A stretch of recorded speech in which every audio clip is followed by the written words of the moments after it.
Banswara news channel से मिर्जा हिंदुस्तानी की report. Owaisi ने आज क्या कहा लोकसभा में, सुनते हैं उन्हीं की जुबानी। एक रुकने पार्लिमान की जान पर जब कातिलाना हमला किया गया टोल गेट पर, आपने उस बात की मैं आपका शुक्रिया अदा करता हूं। स्पीकर साहब, मैं मुख्तसर से यहां पर यह बात कहना चाहूँगा कि मुख्तलिफ सियासी पार्टियां मुख्तलिफ प्रदेश में इख्तिदार पर हैं।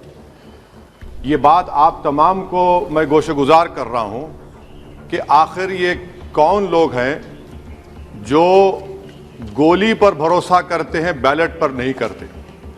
आखिर ये कौन लोग हैं जो इतना रेडिकलाइज हो चुके हैं कि इनको इस संविधान पर एतमाद नहीं रहा, उनको अंबेडकर के बनाए हुए संविधान के खिलाफ हैं, जो इतनी नफरत पैदा करते हैं। आखिर ये कौन लोग हैं? मैं इसको सियासी गुफ्तगू नहीं करूंगा, ये सबके लिए छोड़ रहा हूं, क्योंकि जहां तक मुझे मालूम कि मैं 2 मरतबा का विधायक हूं, 4 मरतबा का सांसद हूं, और अगर इस तरह से अगर राजनीति आगे बढ़ेगी कि टोल गेट पर गाड़ी रुकती है और 4 राउंड गोलियां चलाई जाती हैं, आखिर इन नौजवानों को ये कैसे रेडिकलाइज हुए? और मैं सरकार से पूछना चाहता हूं कि क्या उन्होंने ये रेडिकलाइजेशन सैयद कुतुब की किताब पढ़कर रेडिकलाइज हुए, अब्दुल्ला अज़ाम की किताब पढ़कर रेडिकलाइज हुए, या अयमन अल ज़ोहरी की किताब पढ़कर रेडिकलाइज हुए? इसीलिए मैंने सरकार से 2015 में कहा था कि इंटरनल सिक्योरिटी डिपार्टमेंट MHA में, उसमें तमाम मज़ाहिब के लोगों का एक काउंटर रेडिकल सेल बनाइए आप। और सर, ये रेडिकलाइज हो चुके हैं तो भारत की इससे राइट विंग कम्युनिज्म और टेररिज्म बढ़ेगा। मैं आपसे अपील कर रहा हूं कि जो गलती NDA 1 में की थी, आप वही करने जा रहे हैं। आपको नुकसान होगा, आपकी सरकार को नुकसान होगा, देश को तो, देश की सालिमियत को खतरा तो पैदा हो रहा है। सर, मैं आपके जरिए से सरकार को यह भी बताना चाहूंगा कि जिन लोगों ने ये रेडिकलाइजेशन किया है, आप इस पर गौर करिए, इन पर UAPA क्यों नहीं लगाते आप? अगर कोई स्पीच देता है, अगर कोई फेसबुक पर किसी क्रिकेट मैच पर किसी टीम की तायीद करता है तो UAPA लगता है। एक सिटिंग MP के ऊपर UAPA नहीं लगेगा सर।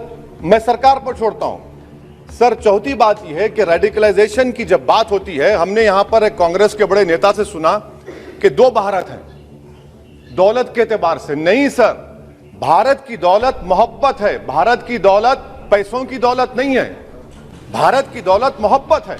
हां, 2 भारत हैं, एक मोहब्बत पर जो पिछले कई बरसों से आबाद है, और एक नफरत पर भारत बन रहा है। तो क्या आप दौलत की भारत की मिसाल देंगे या मोहब्बत की भारत की मिसाल देंगे? अगर मोहब्बत की भारत की मिसाल देंगे तो उसमें आपको मेरी जबान को रोकने के लिए गोली चलाने की जरूरत नहीं है। इस 2 भारत को समझने की जरूरत है।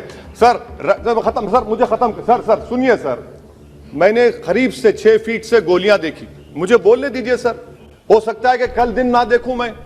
अगर मैं यहां पर नहीं बोलूंगा तो कहां बोलूंगा सर? आप मुझे प्लीज बोलने दीजिए।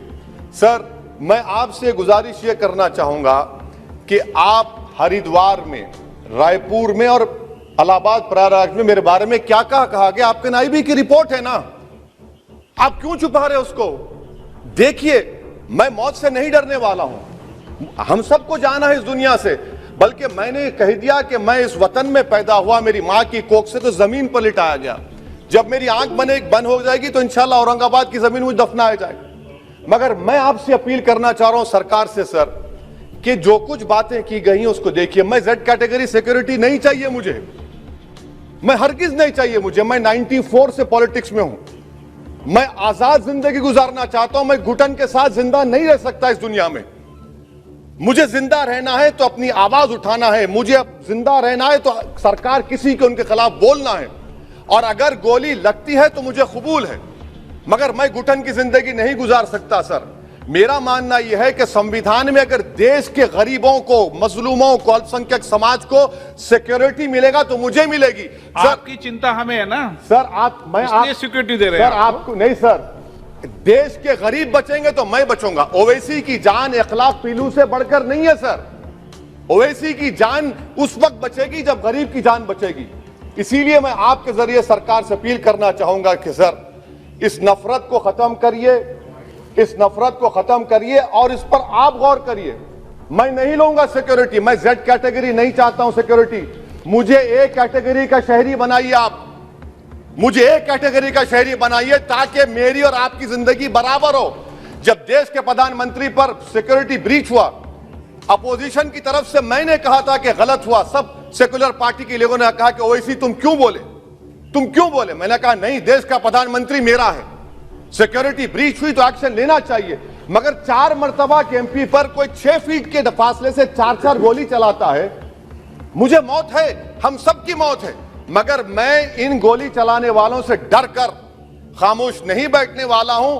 और मैं दुआ करता हूं कि उत्तर प्रदेश में पुरअमन पोलिंग होगी इंशाअल्लाह। उत्तर प्रदेश की जनता गोली चलाने वालों का जवाब बैलेट से देगी, नफरत का जवाब मोहब्बत से देगी और कमजोरों को दबाने का जवाब हिस्सेदारी से देगी। मेरी आपसे गुजारिश है सर कि मुझे जेड कैटेगरी नहीं चाहिए, मैं रिजेक्ट करता हूं। आप इंसाफ करिए सर, उस पर यूएपीए लगाइए। और इनके दिमाग कौन है?